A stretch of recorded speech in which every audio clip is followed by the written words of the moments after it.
এই যে কবরের যে আযাব, যে আমরা একটা কথা বলি, এটা আযাব বলে রুহের আযাব। কিসের আযাব? রুহ। দেহ তো আপনার নাই, ওখানে দেহ আছে? দেহ তো পচে গেছে, গলে গেছে। তাহলে আযাবটা কিসের? রুহের। বুঝাচ্ছি, আমি এই পড়াশোনাটা করেছি ইমাম গাজ্জালী রাহিমাহুল্লাহর বই থেকে। এত গভীর মানে লেখা, মানে ধরতে গেলেও মনে হয় যে একটা লাইন 10 বার পড়তে হচ্ছে। একটা এক্সাম্পল দিয়ে তিনি বোঝাচ্ছেন এভাবে। তিনি বলছেন এটা একটা উদাহরণ মাত্র, এটাই প্রকৃত ব্যাখ্যা না, একটা উদাহরণ মাত্র। বোঝানোর চেষ্টা করছেন তিনি এভাবে যে আমরা যখন ঘুমাই, অনেকে ভালো স্বপ্ন দেখেন না? ভালো স্বপ্ন দেখে আপনার কাছে ভালো লাগছে, খুব মজা লাগছে না? স্বপ্নের মধ্যে আপনি কি ভালো ফিল করছেন? মাশাআল্লাহ, ভালো লাগছে, ঘুরছেন ফিরছেন খাচ্ছেন। যখন কোনো খুব ভালো আপনি একটা স্বপ্ন দেখেন, আপনাকে তো ভালো লাগে। আপনি স্বপ্নে ঘুমন্ত অবস্থাতেই আপনি স্বপ্নে বাস্তবের ফিলিংস পাচ্ছেন, এমন হয় না? আল্লাহ পাক যদি আপনাকে স্বপ্নের মধ্যে রেখে দেন, ধরেন 1 বছর 1.5 বছর 2 বছর, তার মানে 1-2 বছর আপনি স্বপ্নের মধ্যেই বাস্তবের ভালো লাগার ফিলিংসটা পেতে থাকবেন, কিন্তু আপনি ঘুমিয়ে আছেন। বাইরে থেকে আমি আপনাকে দেখছি যে আপনি ঘুমিয়ে আছেন, আপনি ঘুমন্ত অবস্থাতেও ভালো স্বপ্ন দেখেই ভালো ফিল করছেন। তিনি বোঝাচ্ছেন, উদাহরণ দিয়ে বোঝাচ্ছেন, এটা কিন্তু ব্যাখ্যা নয়, জাস্ট একটা বোঝাচ্ছেন উদাহরণ দিয়ে। আল্লাহ পাক যখন শহীদদের রূহগুলোকে জান্নাতে রেখে দেন, জান্নাতে তারা এইভাবে রূহগুলো ঘুরতে থাকে, ফল ফলাদি খেতে থাকে, পাখির মধ্যে রূহ দিয়ে দেন, সবুজ পাখি, এই পাখি উঠতে থাকে, তারা ভালো ফিল করতে থাকে। ওই হায়াতটাকে আল্লাহ পাক তাদের কাছে বাস্তব বানিয়ে দিয়েছেন। কথা বুঝতে পারছেন? ওই হায়াতটাকে আল্লাহ পাক তাদের কাছে বাস্তব বানিয়ে দিয়েছেন। তাদের কাছে মনে হচ্ছে এটাই বাস্তব, এটাই জগৎ। আল্লাহ চাইলে করতে পারেন না? একটা ঘুমন্ত মানুষ যদি আল্লাহ করতে পারেন, তাহলে শহীদদের ব্যাপারে করতে পারেন না? পারেন। আবার ধরেন একজন মানুষ পাপাচারী, আপনি কখনো কখনো স্বপ্ন দেখেছেন, ভয়ের স্বপ্ন, আটকে উঠছেন, শ্বাস বন্ধ হয়ে যাচ্ছে, এমন হয়নি অনেকদিন? আর হবে তো বেশি, কারণ কানে তো হেডফোন দিয়ে গান শোনেন, আর হেডফোন কানে দিয়ে ঘুমান, FM শুনতে শুনতে ঘুমান, এই কি করতে করতে ঘুমান। ঘুমানোর আগে তো দোয়া কালাম নাই, দোয়া কালাম মাসলুম দোয়া কালাম তো নাই, সূরা মুলক নাই, সূরা বাকারার শেষের আয়াত নাই, ইত্যাদি নাই, পবিত্রতা নাই, বিছান ছাড়েন না, লাইটস অফ করেন না। আপনার সুন্নত মাফিক তো ঘুমাচ্ছি না। ঘুমানোর কতগুলো সুন্নত জানেন? ঘুমানোরই কত সুন্নত আছে।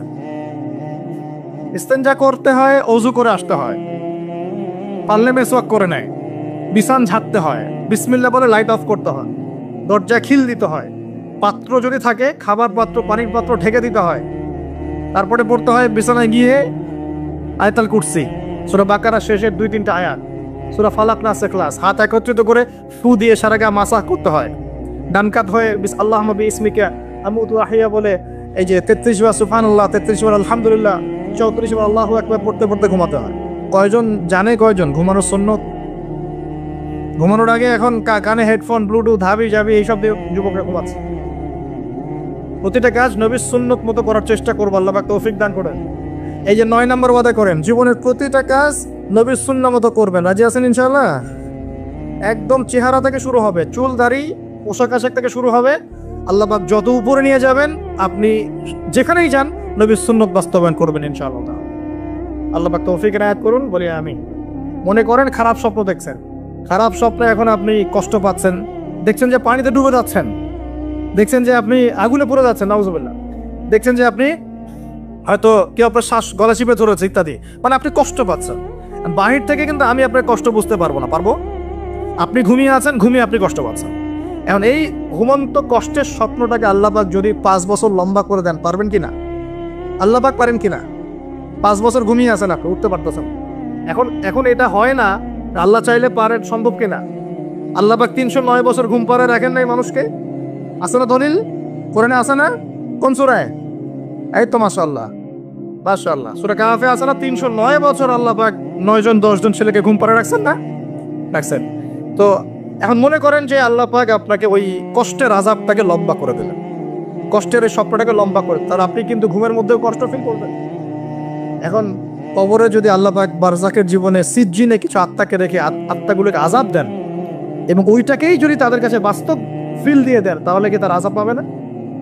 অনেক ব্যাখ্যা আছে, যেগুলো নিয়ে আলাদা লেকচার দেওয়া লাগে। এতটুকু বোঝেন যে আল্লাহ পাক ইন্নাল্লাহা আলা কুল্লি শাইইন কাদির, আল্লাহ পাক প্রতিটা বিষয় সম্পর্কে ক্ষমতাবান। আল্লাহ পাকের হাতেই সব ক্ষমতা, আল্লাহ সব করতে পারেন। যে আল্লাহ পাক আমাকে শ্বাস নেয়ার ক্ষমতা দিচ্ছেন, নিঃশ্বাস নিচ্ছি, একটা নিঃশ্বাসের দাম কি অন্য কেউ দিতে পারবে? যে আল্লাহ পাক এনভায়রনমেন্ট বায়ুমণ্ডলের মধ্যে নাইট্রোজেন গ্যাস দিয়ে দিয়েছেন, এই গ্যাস কি কে দিয়ে, অন্য কেউ দিয়েছে? যে আল্লাহ পাক শ্বাস নেওয়ার জায়গা দিয়েছেন, আমাদের হার্ট পাম্প করছে, জন্মের সময় থেকে পাম্প করছে, এখন পর্যন্ত থামে নাই। একদিন 1 মিনিটের জন্য থেমে গেলেই শেষ। এটা কে চালু করে রেখেছে? যে আল্লাহ এত কিছু করতে পারেন, সেই আল্লাহর পক্ষে নবী সাল্লাল্লাহু আলাইহি ওয়াসাল্লামকে তার কাছে নিয়ে যাওয়া, এই আযাবগুলো দেখানো এমন কঠিন কিছু? এগুলো নিয়েও এখন মানুষ প্রশ্ন তোলে। ইমান কোন জায়গায় চলে গেছে চিন্তা করেন। তো এখানে নবীজি অনেকগুলো শাস্তি দেখেছেন, তার মধ্যে একই পাপের কারণে তিনটা শাস্তি দেখেছেন। কয়টা ভাই? এই সেই বিখ্যাত পাপের নামটাই হচ্ছে সুদ। কি নাম সেই পাপের? একবার দেখেছেন কিছু লোককে রক্তের নদীতে ফেলে দিয়ে মাথা ফাটিয়ে দেয়া বলছে। জিজ্ঞাসা করলেন এরা কারা? জিবরাইল আলাইহিস সালাম বলছে এরা আপনার উম্মতের সেই সব ব্যক্তি যারা সুদখোর ছিল। রক্তের নদী কেন? কারণ রক্ত চুষে খাইতো তারা মানুষ। মাথা কেন ফাটাই দেওয়া হচ্ছে? কারণ এই মাথা দিয়ে বলেছিল ইন্নামাল বাইউ মিসলুর রিবা, ব্যবসা সুদ একই জিনিস। এই শয়তানি মাথা থেকে বেরোছে, এই কারণে মাথা ফাটিয়ে দেন। আর একটা শাস্তি দেখেছেন, তারা পাথর খাচ্ছে, পাথর বড় বড় পাথর খাচ্ছে, পিছনের রাস্তা দিয়ে পাথর বের হয়ে যাচ্ছে। জিজ্ঞাসা করলেন কাদের কি কারণে শাস্তি দেওয়া হচ্ছে? জিবরাইল আলাইহিস সালাম বললেন এটাও সুদের কারণে। আরেকটা দেখলেন যে এক ব্যক্তি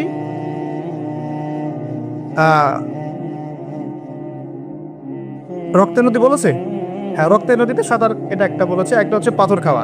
আরো একটা শাস্তি দেখেছেন নবী সাল্লাল্লাহু আলাইহি ওয়াসাল্লাম, এটাও সুদের কারণে। এই মুহূর্তে বলে গেছে তিনটে পাপ। হ্যাঁ না ও মনে পড়েছে, শুকরিয়া আল্লাহ, শুকরিয়া। 3 নম্বরটা দেখেছেন তিনি, যে কিছু মানুষ শুয়ে আছে আর এই পেটটা, এই বাড়ি, আমাদের বাড়ি যেমন উঁচু, বাড়ির মতো উঁচু হয়ে আছে পেটটা, আর পেটের ভিতরে অজগরের মতো বড় বড় সাপ কিলবিল করছে। এই 3টা শাস্তি তিনি দেখেছেন। দেখে জিবরাইল আলাইহিস সালামকে বলছেন এই 3টা শাস্তি কি কারণে? 3টার ক্ষেত্রেই জিবরাইল আলাইহিস সালাম বলেছেন সুদের কারণে, সুদের কারণে, সুদের কারণে। আল্লাহ পাক আমাদেরকে হেফাজত করুন। 10 নম্বর নিয়াত, আমরা সবাই হালাল খাওয়ার চেষ্টা করবো ইনশাআল্লাহ। আমরা হারামের দিকে যাবো না ইনশাআল্লাহ। হালাল রিজিক আল্লাহ যতটুকু দিবেন এতটুকুতে সন্তুষ্ট থাকবো ইনশাআল্লাহ। এবং যদি আমি সামর্থ্যবান হই, ধনী হতে আল্লাহ পাক নিষেধ করেন নাই, ধনী হতে আল্লাহ নিষেধ করেন নাই, ব্যবসা করতে নিষেধ করেন নাই, ধন সম্পদ আল্লাহ পাক অর্জন করতেও নিষেধ করেন নাই, কিন্তু দুনিয়ার পূজা করতে আল্লাহ নিষেধ করেছে, দুনিয়ার মোহে ডুবে যেতে আল্লাহ নিষেধ করেছে। সম্পদ ওসমান রাদিয়াল্লাহু আনহুরও ছিল, কিন্তু সেই সম্পদ তিনি তার প্রয়োজনে যতটুকু লাগতো এতটুকু ব্যয় করতেন, বাকিটা আল্লাহর রাস্তায় ব্যয় করতেন। উসমান রাদিয়াল্লাহু আনহুর মতো ধনী হতে কোনো সমস্যা আছে? আপত্তি আছে? আখিরুজ্জামানের হাদিস স্টাডিগুলো পড়তে গিয়ে আমি এটাও পেয়েছি, নবী সাল্লাল্লাহু আলাইহি ওয়াসাল্লামের পরে 30 জন মিথ্যা নবুয়তের দাবি করবে।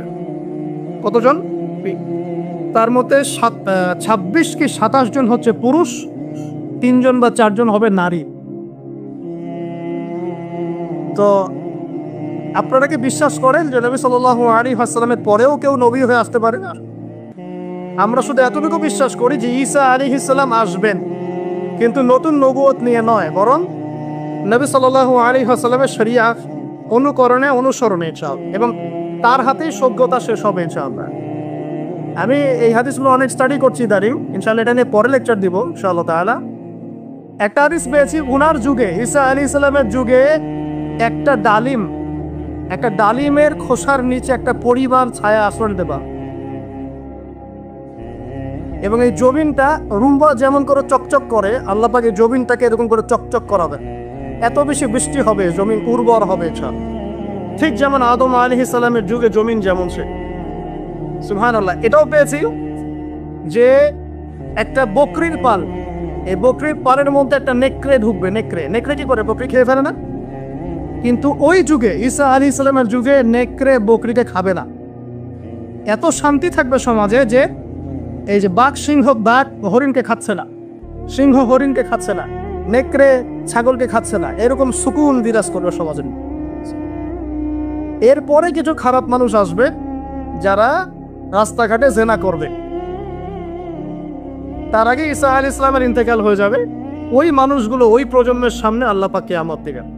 তার মানে কিয়ামত, কাল কিয়ামত বলতে আমরা যা বুঝাই মানে আগামী কালই কিয়ামত না, মানে কাল মানে কি, সময় তো কিছু বাকি আচ্ছা, এটা আপনাকে সতর্ক করার জন্য বলা হয়। এখন আসুন, ওহি বুঝতে পারলাম, সর্বশেষ নবী আমরা চিনি আলহামদুলিল্লাহ মুহাম্মদ রাসূলুল্লাহ সাল্লাল্লাহু আলাইহি ওয়াসাল্লাম। আল্লাহর নবীর উপরে আল্লাহ পাক জ্ঞান পাঠিয়েছেন কিনা, সেটা কি বলেন? আল কোরআন এবং হাদিস আছে কি নাই? আছে। এখন তো আবার নতুন ক্যাচালের তো শেষ নাই, হাদিস নাই বলছে, অনেকে বলছে কি হাদিস নাই, নাউযুবিল্লাহ। আল্লাহ আমাদেরকে হেফাজত করুন। হাদিস তো করতে পারবেন না, একটা কাজই ওযুই করতে পারবেন না। হ্যাঁ, ওযু বলছেন যে 4টা ফরজ আদায় করলে হয়ে যায়, কিন্তু রাসূলের সুন্নাহ মোতাবেক হলো কি, নামাজ কেমন করে পড়বেন, নামাজের বিভিন্ন আহকাম আরকানগুলো কেমন করে পাবেন। তো এগুলো বিতার্কিক বিষয় না, এগুলো প্রমাণিত বিষয় যে এটা কোরআন এবং সুন্নাহর বাইরে ইসলামের, এটা বাদ দিয়ে কেউ শরীয়ত ফলো করতে পারবে, এটা সম্ভব না। তো যাই হোক, এখন আমরা কোরআন এবং সুন্নাহ পেলাম কার কাছ থেকে? নবী সাল্লাল্লাহু আলাইহি ওয়াসাল্লাম এবং সাহাবীদের কাছ থেকে। এই তো, তাহলে জ্ঞানতাত্ত্বিক মূলনীতি পাচ্ছি কয়েকটা। এক হচ্ছে জ্ঞান আল্লাহর পক্ষ থেকে এসেছে, আল্লাহ পাক জ্ঞান ওহীর মাধ্যমে ছড়িয়ে দিয়েছেন। সেই ওহী আমরা এখন শেষ ওহীটা কি পেয়েছি? কোরআন এবং হাদিস। এর মধ্যেই সমস্ত জ্ঞানের উৎস আছে, এর বাইরে উপকারী জ্ঞান আমরা নিতে পারবো, কোনো সমস্যা নাই। কোরআন এবং সুন্নাহর সাথে সাংঘর্ষিক না এমন জ্ঞান আমরা নিতে পারবো, কোরআন সুন্নাহর সাথে সাংঘর্ষিক নয় এমন জ্ঞান আমরা অবশ্যই নিতে পারবো। কোরআন সুন্নাহর সাথে সাংঘর্ষিক জ্ঞান আমরা নিতে পারবো না। কথা ক্লিয়ার? আচ্ছা, এখন আমরা দেখলাম যে আল্লাহর নবী তার সাহাবীদের সাথে থেকে, তাদের উপস্থিত থেকে শিখিয়েছেন কিভাবে নামাজ পড়তে হবে, কিভাবে রোজা রাখতে হবে, কিভাবে ওযু করতে হয়, প্রত্যেকটা বিষয় শিখিয়েছেন। তার মানে জ্ঞান শিখতে হলে এখন আপনার ওস্তাদ লাগবে কিনা? তাহলে আমরা পাচ্ছি জ্ঞান, আমরা পাচ্ছি কিতাব, আমরা পাচ্ছি ওস্তাদ, আমরা পাচ্ছি ছাত্র। 4টা জিনিস তো পেয়ে গেলেন। এখন লাগে আপনার মুজাহাদা, মানে কি করা, প্রচেষ্টা চালানো।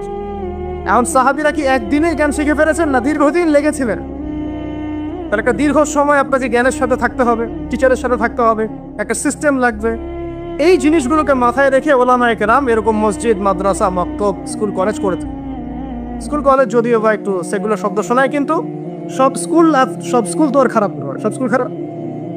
ওখানে যে জ্ঞানগুলো শিক্ষা দেওয়া হয় সেই জ্ঞানগুলো আমাদের প্রয়োজন আছে না? আছে। এখন সাহাবীদের যুগ তো এখন নাই, আছে? আমরা কি সাহাবী থেকে পাচ্ছি না। সাহাবীদের যুগের পরে ইমামদের যুগ ছিলেন, আমরা কি ইমামদেরকেও পাচ্ছি? ইমামদের পর মুহাদ্দিসদের যুগ এসেছে, আমরা কি তাদেরকেও পেয়েছি? এখন আমরা কাদেরকে পেয়েছি? আমরা পেয়েছি প্রত্যেক যুগের বরেণ্য আলেমদেরকে। কাদেরকে পেয়েছে? তাহলে আমাদের সামনে কোরআন আছে, হাদিস আছে, নবী নাই, সাহাবী নাই, ইমাম কেউ নাই। আমাদের সামনে কারা আছেন? আলেম ওলামা আছেন। আলেম ওলামারা কোরআন সুন্নাহ থেকে আপনাকে মাসলা মাসাইল, ইসলামের বিধিবিধান এগুলো রিসার্চ করে আপনার সামনে উপস্থাপন করবেন, আপনি সেটা ফলো করবেন। এই তো, এর বাইরে কি কোনো অপশন আছে? এখন আমি যদি বলি না, আমি এই মাঝখানের আলেমদেরকেও নিব না, আমি ইমামদেরকেও নিব না, মুহাদ্দিসদের কাউকে নিব না, আমি খালি কোরআন সুন্নাহর বইপত্র করব, সরাসরি নবীকে ফলো করব, আমি সরাসরি নবীকে ফলো করব, আমার কোনো মাধ্যমের দরকার নাই। তার মানে ব্যাপারটা এরকম যে আমার স্কুল, কলেজ, ইউনিভার্সিটি কিচ্ছু দরকার নাই, আমার টিচারের দরকার নাই, আমাকে মেডিকেল সায়েন্সের কিছু বই এনে দেন, পড়বো, ডাক্তার হয়ে যাব। অতএব আপনাকে অবশ্যই বরেণ্য ওলামায়ে কেরামকে তো লাগবে। ওলামায়ে কেরামের সামনে যাবেন, তাদের কাছে বইপত্র পড়বেন, উসুলগুলো শিখবেন, আকীদা শিখবেন, তারপরে হাদিসের কিতাবগুলো মোতালা করবেন, আস্তে আস্তে আপনাকে তারা বড় জায়গায় নিয়ে যাবে। এই তো সিস্টেম। এই সিস্টেমের বাইরে কি নবীকে ফলো করার কোনো সিস্টেম আছে? এখন এই জিনিসগুলো শেখার জন্য তাহলে প্রতিষ্ঠান সহায়ক নাকি প্রতিবন্ধক? এই কারণে শিক্ষা প্রতিষ্ঠানগুলোর জন্য আমরা দোয়া করি, আল্লাহ পাক যেন দ্বীনি প্রত্যেকটা শিক্ষা প্রতিষ্ঠানকে কবুল করে। কিন্তু এখন সমস্যা কাটতে, সমস্যা হচ্ছে যে বিশ্ব এগিয়ে গেছে অনেক দূর, আগায় নাই। এখন কি ঘোড়ায় চড়ার যুগ? এখন কি তীর দিয়ে যুদ্ধ করার যুগ? এখন তো মিসাইলের যুগ। কিসের যুগ? তথ্য প্রযুক্তি, ডেটা, ইন্টারনেট সেকশন, হ্যাঁ, সায়েন্সের যুগ, টেকনোলজির যুগ। এখন তো অন্যরকম যুগ। এই যুগেতে 1 সেকেন্ডে যা করা যায়, আগের যুগে হয়তো ওটা করতে আমাদের একদিন সময় লেগে যেত, তাই না? 1 মুহূর্তের মতো অনেক কিছু করা যায়, যেটা আগে সম্ভব ছিল না। এই যুগের জন্য উপকারী কিছু জ্ঞান শেখা কি ক্ষতিকর না ভালো? বুঝতে পারছেন না? মনে করেন চাষ করার জন্য আগে একটা সিস্টেম ছিল, এখন আধুনিক সিস্টেম এসেছে, আপনি অল্প সময় বেশি চাষ করতে পারবেন। নেবেন কিনা আপনি? অবশ্যই নিব। বুদ্ধিমান হলে কি? অবশ্যই নিব, যতক্ষণ না সেটা ইসলামের সাথে সাংঘর্ষিক হয়। ইসলামের সাথে সাংঘর্ষিক হলে নিচ্ছি না, কিন্তু উপকারী হলে নিব কিনা। এই জন্য আমি বলি আমার পক্ষ থেকে, আমার নাসিহা, আমার পরামর্শটা, আমার মত, সবারই মত প্রকাশের স্বাধীনতা থাকতে পারে। আপনার মত ডিফারেন্ট হতে পারে, আপনি আপনার মত নিয়ে কবরে যান, আমি আমার মত নিয়ে কবরে যাচ্ছি, কোনো সমস্যা নেই। আমার মত হচ্ছে এখনকার যুগে কোরআন এবং সুন্নাহর যে জ্ঞানগুলো আমরা অর্জন করি এর সাথে সমসাময়িক উপকারী জ্ঞানগুলোর দরকার আছে।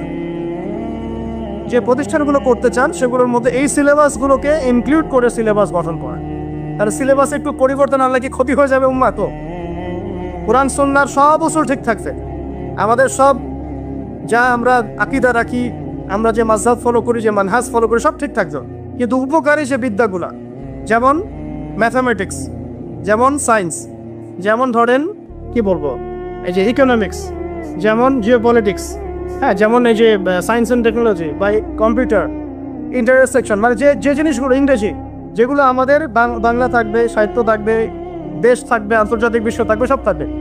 এগুলো যদি আমার সন্তান ছোটবেলা থেকে শেখে, কোনো সমস্যা আছে? এটা শিখলে কি সে ইসলাম থেকে বের হয়ে যাবে?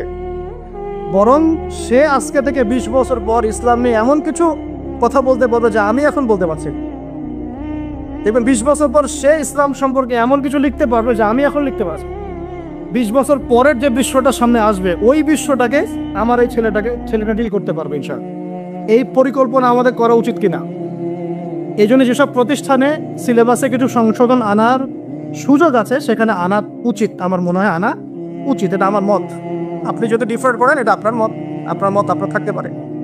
আর নতুন নতুন যে প্রতিষ্ঠানগুলো করতে চাচ্ছেন বা যে ভাইরা উদ্যোগ নিচ্ছেন, আমার পরামর্শ হচ্ছে ছোট থেকে একদম প্লে থেকে বা শিশু শ্রেণী থেকে বাংলা, ইংরেজি, অঙ্ক এগুলোর সাথে কোরআন সুন্নাহকে একটা কম্বাইন্ড করে একটা এডুকেশন সিস্টেম লঞ্চ করে।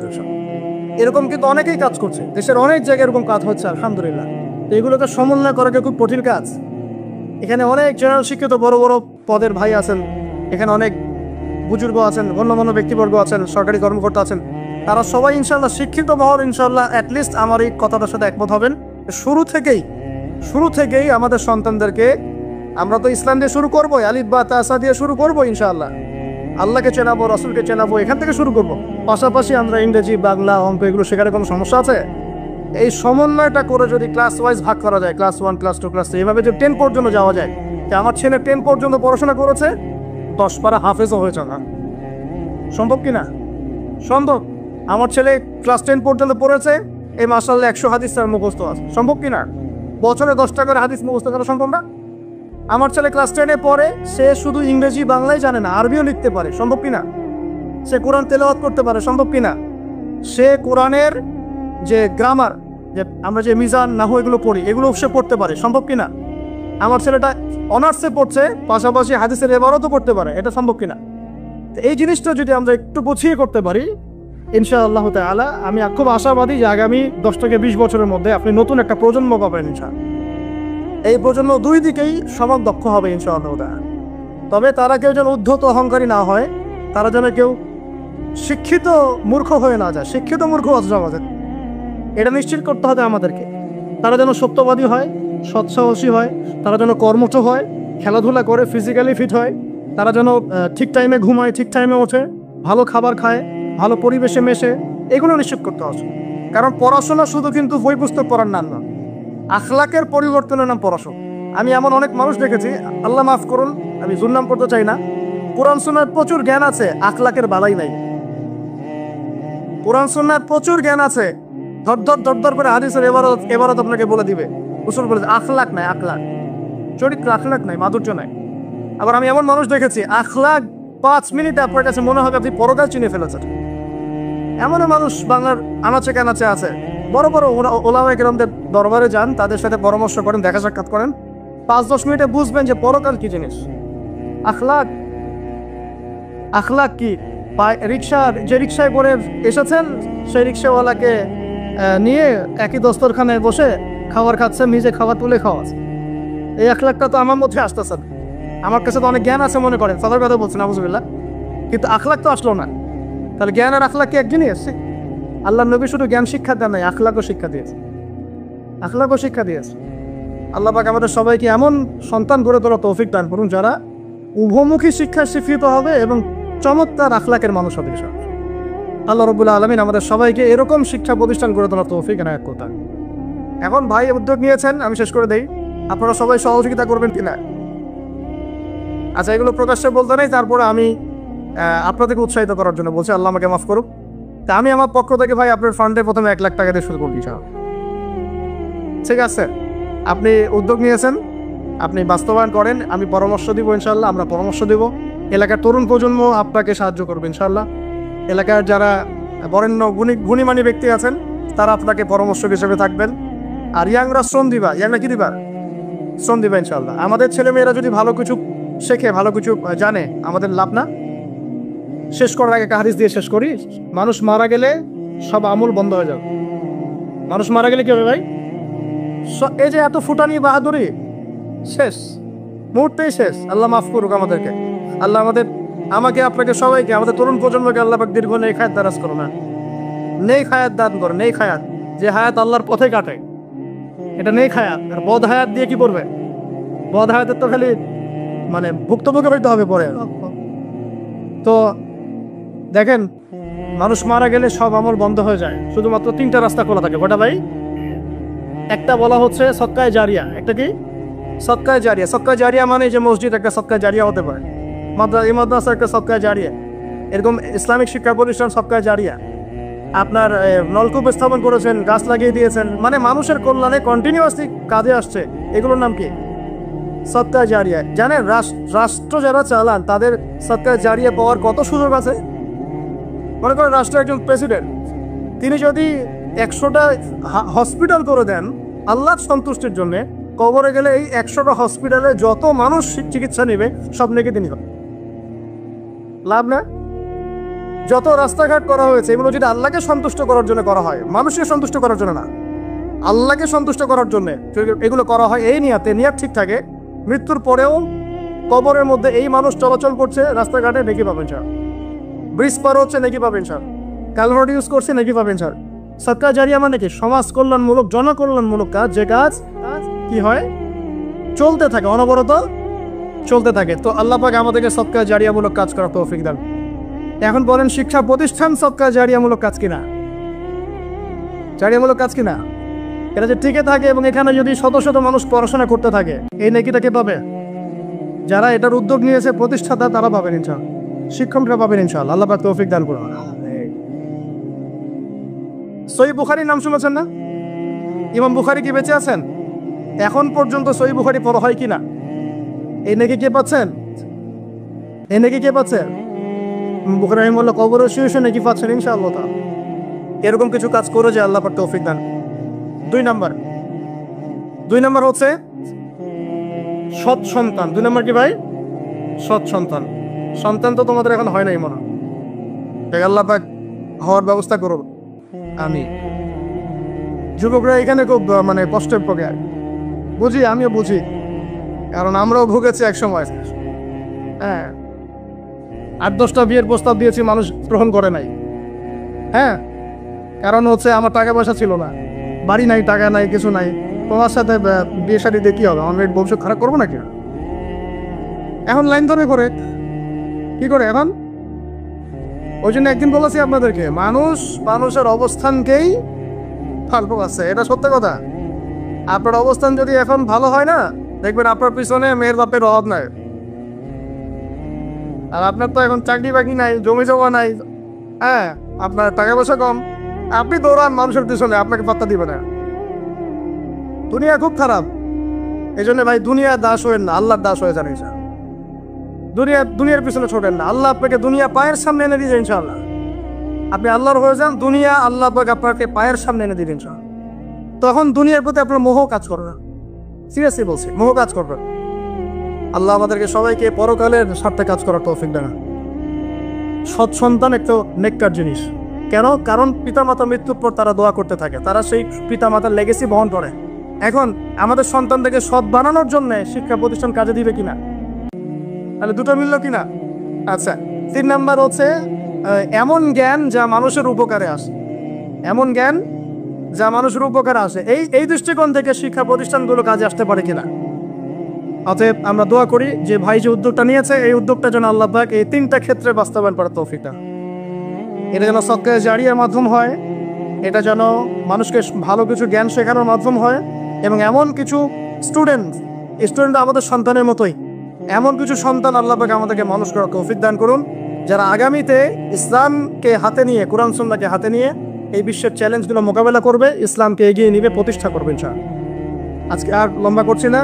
আল্লাহ পাক আপনাদের সবাইকে ভালো রাখুন, সুস্থ রাখুন, নিরাপদে রাখুন। আমরা দোয়া করি আল্লাহ পাক আপনাদের সবার নেক হায়াতে বরকত দান করুন, কোরআন সুন্নাহ মেনে চলার তৌফিক দান করুন। 5টা প্রবলেম হচ্ছে: 1 শিরক, 2 নাম্বার মাদক, 3 নাম্বার সুদ, 4 নাম্বার মেয়েদের অবমাননা, আর 5 নাম্বার হচ্ছে আপনার গোত্রীয় হানাহানি, মানে মারামারি কাটাকাটি করতো তারা। আচ্ছা, এরকম একটা সমাজে আমাদের নবীকে আল্লাহ পাক নবী করে পাঠালেন, বলেন সুবহানাল্লাহ। এখন ওই সমাজে থেকেও কি নবীজি পাপের সাথে যুক্ত হয়েছিলেন? তিনি এইরকম পাপে নিমজ্জিত সমাজে থেকেও কোনো পাপের সাথে যুক্ত হন নাই। এবার নবী সাল্লাল্লাহু আলাইহি ওয়াসাল্লাম প্রথম ওহী প্রাপ্ত হলেন সূরা আলাকের প্রথম 5টা আয়াত। আল্লাহ পাক বলেন, ইকরা বিসমি রাব্বিকাল্লাযী খালাক, পড়ুন আপনার রবের নামে যিনি আপনাকে সৃষ্টি করেছেন। নবীজি ওহী প্রাপ্ত হয়ে বাসায় ফিরে আসলেন। বাসায় এসে খাদিজা রাদিয়াল্লাহু আনহাকে বললেন, এই ঘটনা ঘটেছে, গুহার মধ্যে ফেরেশতা একজন এসেছিলেন, আমাকে জোরে চিপে ধরেছেন, ছেড়ে দিয়েছেন, ছেড়ে বলেছেন ইকরা, আপনি পড়ুন। আমি বলেছি মা আনা বিকারি, আমি তো পড়তে জানি না। আবার চিপে ধরেছে, আবার ছেড়ে দিয়েছে, বলছে পড়ুন। নবীজি বলছেন মা আনা বিকারি, আমি তো পড়তে জানি না। আমাদের নবীজি কিন্তু পড়তে জানতেন না। আবারও বলছেন ইকরা, পড়ুন। নবীজি বলছেন মা আনা বিকারি, আমি তো পড়তে জানি না। চতুর্থবার তিনি বলছেন ইকরা বিসমি রাব্বিকাল্লাযী খালাক, খালাকাল ইনসানা মিন আলাক, ইকরা ওয়া রাব্বুকাল আকরাম আল্লাযী আল্লামা বিল কলম আল্লামাল ইনসানা মা লাম ইয়ালাম। এবার খাদিজা রাদিয়াল্লাহু আনহা তিনি মুসলিম হয়েছেন, তার চাচাতো ভাই ওয়ারাকা বিন নাফেলের কাছে নিয়ে গেছেন। তিনি বলেছেন যে হ্যাঁ, তোমার কাছে যে এসেছিল তার নাম নামুস, মানে জিবরাইল আলাইহিস সালাম। তুমি নবুয়ত পেয়েছো, এখন তোমার এলাকার মানুষ তোমাকে বের করে দিবে। নবীজি বলছেন আমার এলাকার মানুষ আমাকে বের করে দিবে? আওয়া মুখরিজিয়া হুম, তারা কি আমাকে বের করে দিবে? তখন নবীজিকে বলা হচ্ছে হ্যাঁ, এর আগে যার কাছে এই ওহী এসেছে তাকেই তার কম বের করে দিয়েছে। নবীজি দাওয়াতি কাজ করতে থাকলেন। প্রথম 3 বছর গোপন দাওয়াত। কয় বছর? প্রথম 3 বছর গোপনে দাওয়াত। এই 3 বছরে তৈরি হয়েছে আবু বকর সিদ্দিক, আপনার উসমান বিন আফফান, আব্দুর রহমান বিন আউফ, তালহা বিন উবাইদুল্লাহ, জুবাই বিন আওয়াম, হ্যাঁ, এই যে যায়েদ ইবনে হারেসা, বেলাল আল হাবাশি, এরকম সাহাবী, আব্দুল্লাহ বিন মাসউদ, জাফর ইবনে আবি তালেব, আলী ইবনে আবি তালেব, এমন প্রায় 40 থেকে 80 জন সাহাবী ইসলাম কবুল করেছেন, বলেন আলহামদুলিল্লাহ। এরপর 4র্থ বছর থেকে প্রকাশ্যে দাওয়াত দেওয়া শুরু হলো। যখনই প্রকাশ্যে দাওয়াত দেওয়া শুরু হলো, তখনই নবী সাল্লাল্লাহু আলাইহি ওয়াসাল্লামের প্রতি জুলুম, নির্যাতন চাপিয়ে দেওয়া, শারীরিক নির্যাতন, মানসিক নির্যাতন, অর্থনৈতিকভাবে বয়কট করা, হ্যাঁ, তারপরে কখনো কখনো এই যে মাথার উপরে উটের নাড়িভুড়ি চাপিয়ে দেওয়া হয়েছে, কখনো তাকে আঘাত করা হয়েছে, কখনো কি করা হয়েছে, সামাজিক্যালি মানে সোশ্যালি বয়কট করা হয়েছে, কখনো তাকে গালিগালাজ করা হয়েছে। আমি দেখেছি তাকে ইন টোটাল প্রায় 15 থেকে 16টা গালি খেতে হয়েছে। আমাদের নবীজিকে, যার সামনেও কোনো গোনা নাই, পিছনেও কোনো গোনা নাই, এই ব্যক্তিকে জীবনে প্রায় 15 থেকে 16টা গালি খেতে হয়েছে। মানুষ তাকে বলেছে কাযযাব, মিথ্যাবাদী, মহামিথ্যাবাদী, সাহের, জাদুকর, ফারিকুল জামাআ, ঐক্য বিনষ্টকারী, হ্যাঁ, মাজনুন, পাগল, জিনগ্রস্ত ইত্যাদি মানুষ তাকে এসব কথা বলেছে। আমাদের নবীজিকে মানুষ এই কথা বলেছে। এখন আমাদের সমাজে একটা প্রচলন ঘটেছে, সে খারাপ না হলে কি মানুষ এমনি এমনি খারাপ বলে? এরকম আছে না? খারাপ না হলে কি এমনি জুলুম আসে? এরকম বিশ্বাস আমাদের মধ্যে আছে। আমাদের নবীজিকে হকের উপর থাকার পরেও জীবনে প্রায় 15 থেকে 16টা গালি খেতে হয়েছে। তারপরে আমি স্টাডি করে দেখেছি, তাকে জীবনে প্রায় 14 থেকে 15 বার মানুষ হত্যা করার চেষ্টা করেছে। কতবার?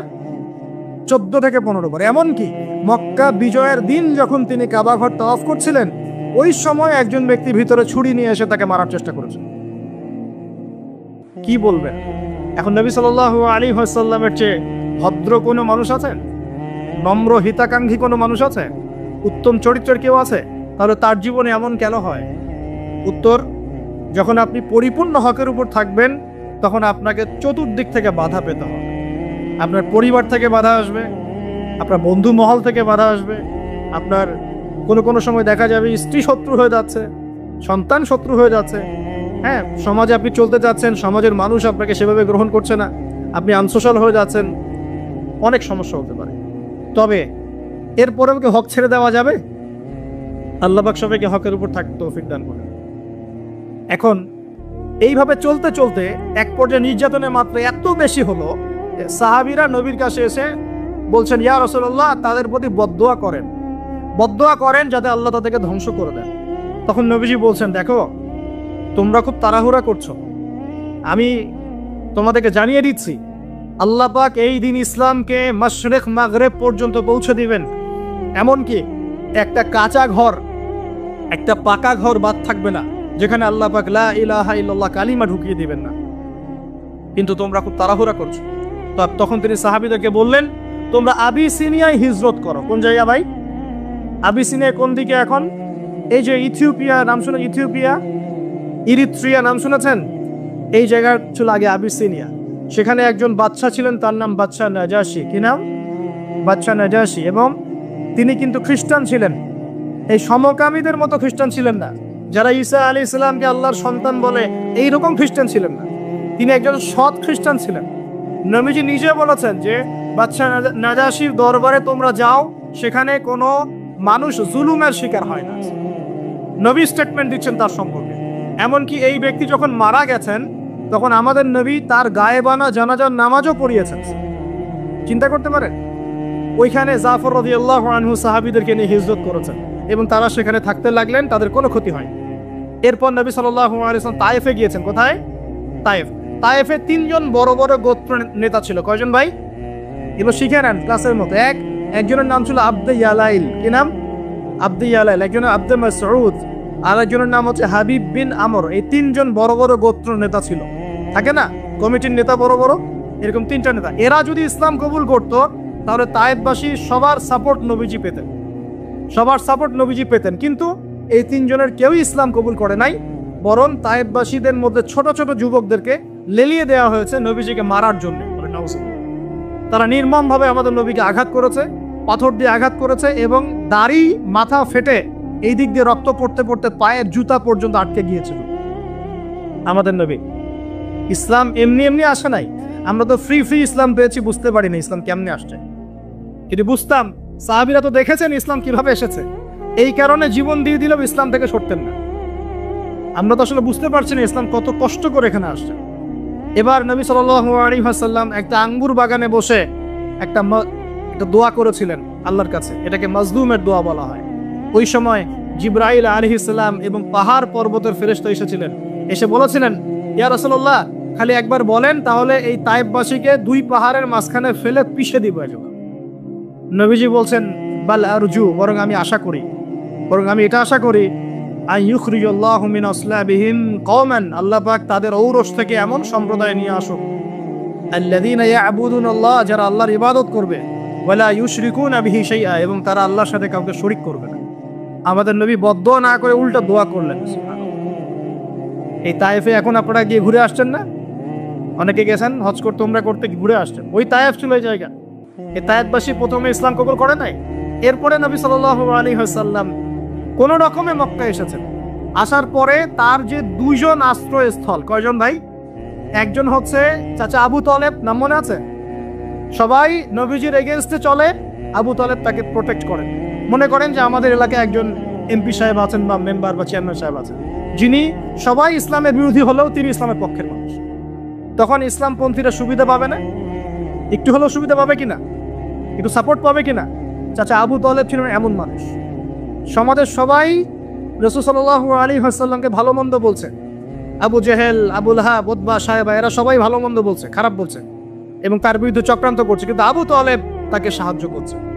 এই আবু তালেব ইন্তেকাল করলেন, ইন্না লিল্লাহি ওয়া ইন্না ইলাইহি রাজিউন।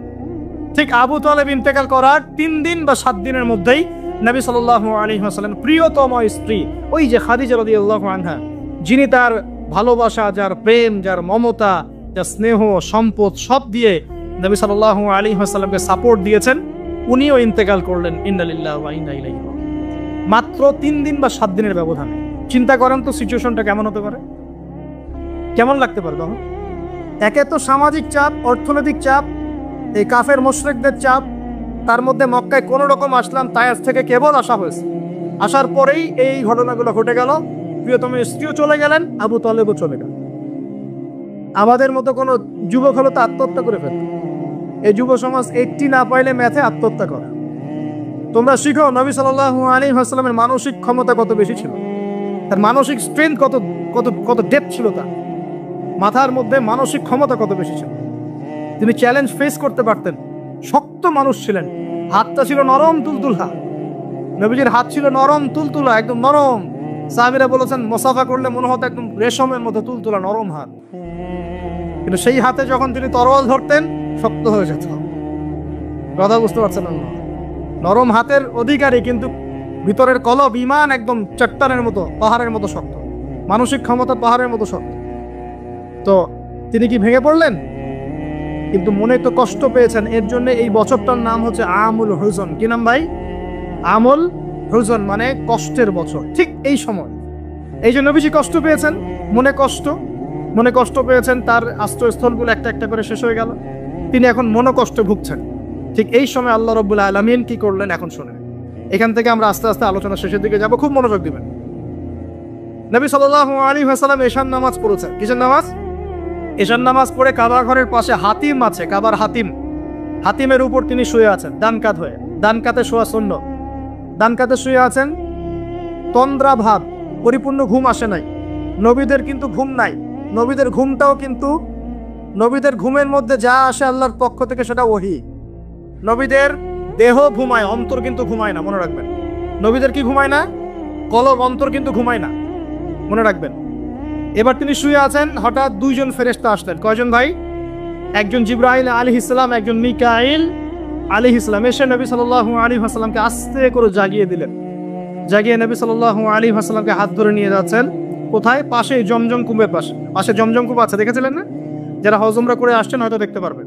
এই জামজাম আগের মতো তার নাই, একটা আইডিয়া পাবেন আর কি। জামজাম কূপের পাশে নিয়ে গিয়ে নবী সাল্লাল্লাহু আলাইহি ওয়াসাল্লামকে আবার আস্তে করে শুয়ে দেওয়া হয়।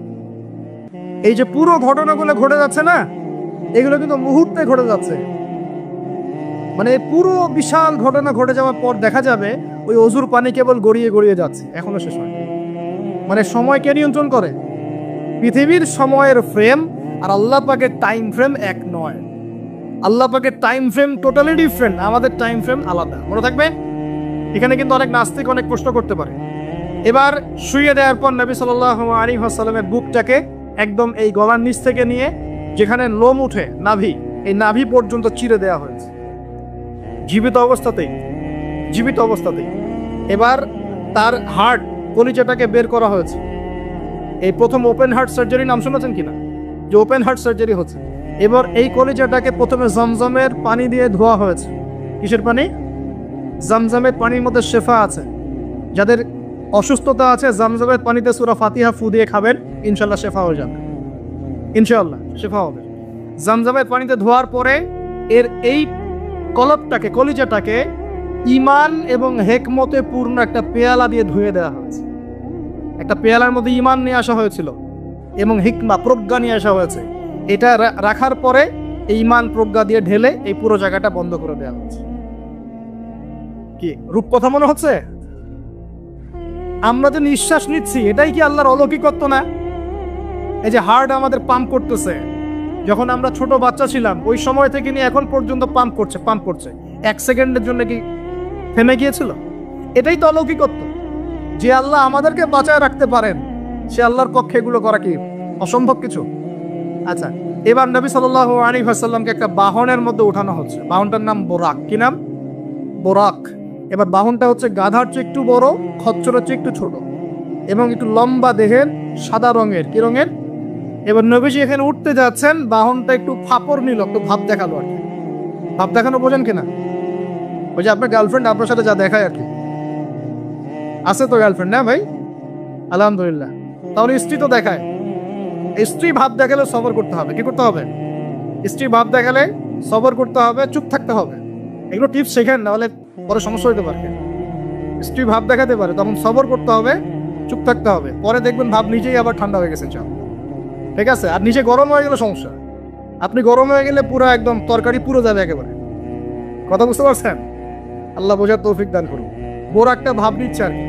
এখন বোরাককে জিবরাইল আলাইহিস সালাম বলছেন, এই শোনো, তোমাকে সৃষ্টি করার পর থেকে, ভালো করে শোনেন, তোমাকে সৃষ্টি করার পর থেকে মুহাম্মদ সাল্লাল্লাহু আলাইহি ওয়াসাল্লামের চেয়ে শ্রেষ্ঠ কোনো মানুষ তোমার গায়ে পা দেয় নাই। বলেন আল্লাহু আকবার, বলেন আল্লাহুম্মা সাল্লি আলা মুহাম্মদ, আল্লাহুম্মা বারিক আলা মুহাম্মদ। তোমাকে সৃষ্টি করার পর থেকে মুহাম্মাদের চেয়ে সাল্লাল্লাহু আলাইহি ওয়াসাল্লাম শ্রেষ্ঠ কোনো মানুষ তোমার পিঠে ওঠে নাই।